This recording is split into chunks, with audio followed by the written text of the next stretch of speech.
মশা মশা মশা দেখো না মোবাইলটা খারাপ হয়ে গেল। দেন আমি ঠিক করে দিব।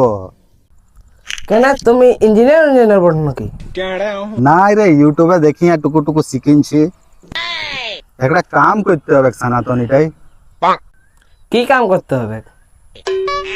কেন সনাতন ঘরে রাখিন দে, আর না কমসে কম 2 দিন রোদে দিয়ে দিবি ইয়াকে। হলে ঠিক হয়ে যাবে কেন মশা?